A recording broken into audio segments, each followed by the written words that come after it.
Hello నేస్తాలు, ఇవాళ మనం China grass అని ఉంది కదా, మేము మా సైడ్ అయితే గడ్డి జొన్న అంటాము. గడ్డి జొన్న హల్వా చేసుకున్నాము. ఇది ఇలా ఉంటుంది అనమాట చైనా గ్రాస్ అనేది. దీన్ని ఇప్పుడు చిన్న ముక్కలుగా కట్ చేసేసుకొని వాటర్లో కానీ పాలల్లో కానీ నానబెట్టుకోవాలి. ఇలా ఉంటుందన్నమాట. దీన్ని ఇప్పుడు సన్న ముక్కలుగా కట్ చేసుకుందాం. ఇది కూడా ఇలా ముక్కలుగా కట్ చేసుకోవాలి. ఇలా కొంచెం వాటర్ పోసుకొని నానబెట్టుకొని మిక్సీ వేసుకోవాలన్నమాట. వాటర్ పోసుకొని ఒక 15 to 20 minutes నానబెట్టుకొని మిక్సీ తిప్పుకుని ప్రాసెస్ అనేది చాలా ఫాస్ట్గా అవుతుంది. నానబెట్టుకున్న గట్టి జొన్నని మిక్సీలో వేసాం కదా, ఇప్పుడు దీన్ని పేస్ట్ చేసుకున్నాం.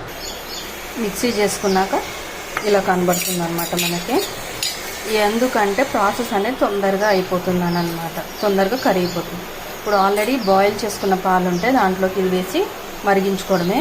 నేను ఆల్రెడీ పొద్దున్నే పాలు కాసేసాను. సో ఇప్పుడు మళ్ళీ ఈ పాలలో డైరెక్ట్ ఇది వేసేసి ఇప్పుడు కలుపుతూ ఉండాలన్నమాట. వేసేసాను, ఇలా కలుపుతూ ఉండాలి. ఇది పొంగుతుంది, సో చూసుకుంటూ దగ్గరే ఉండి కలుపుకుంటూ ఉండాలి. మనకి రెడీ అయిందని ఎప్పుడు తెలుస్తుందంటే ఇదంతా ట్రాన్స్పరెంట్ అయిపోయి ఉడికిపోయినట్టు తెలిసిపోతుంది. మీకు చూపిస్తాను. నేను ఇవాళ ఇది బెల్లంతో చేస్తున్నాను అనమాట, షుగర్ కాకుండా. ఇది బెల్లంతో చేయడం వల్ల మనకు అచ్చు మామూలు జున్ను ఉంటుంది కదా, ఆవు పాలు జున్ను, సేమ్ ఆ టేస్ట్ వస్తుంది. చాలా బాగుంటుంది. హెల్దీ కూడా కదా, మనకి షుగర్ కంటే కొంచెం బెల్లం హెల్దీ కాబట్టి బెల్లంతో. నేను ఎప్పుడు కూడా బెల్లంతో చేస్తాను. నేను మీకు ప్యాకెట్ చూపించాను కదా, గడ్డి జున్ను ప్యాకెట్. ఆ ఒక్క ప్యాకెట్కి 1/2 లీటర్ పాలు పడతాయి అన్నమాట. 1/2 లీటర్ పాలు, 1 డబ్బా షుగర్ కానీ బెల్లం కానీ ఏది వేసుకుంటే 1 డబ్బా అనమాట. ఇది కొలత. హాఫ్ ఉడికిపోయింది, ఇంకా కొంచెం మనకు కనిపిస్తున్నాయి చూసారా గ్రాన్యూల్స్ లాగా.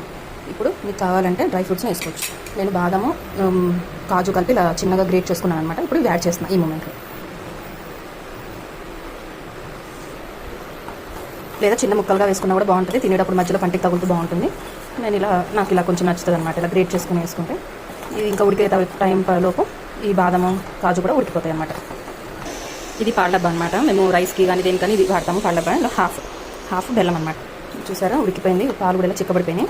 ఇంకా ఈ స్టేజ్లో మనం బెల్లం వేసేసుకోవచ్చు. బెల్లం కరిగిపోతే ఇంకా రెడీ అనమాట.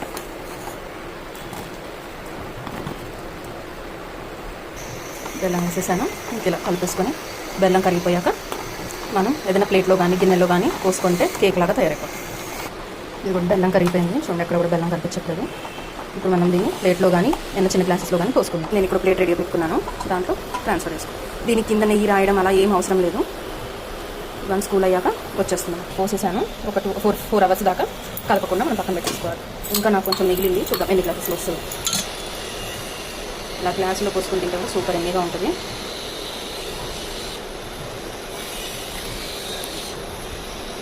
ఆ ప్లేట్ కాకుండా ఇలా 2 గ్లాసెస్లో వచ్చింది. అయ్యాక ఒక 4 hours అయ్యాక చూపిస్తాను. మరి చూసారా ఎలా గట్టి పడిపోయిందో. ఇప్పుడు మనకి నచ్చిన షేప్లో కట్ చేసుకొని తినేయడమే. గడ్డి జొన్న హల్వా రెడీ. ఇలాగా పీసెస్ లాగా కట్ చేసుకొని సర్వ్ చేసుకోవడమే.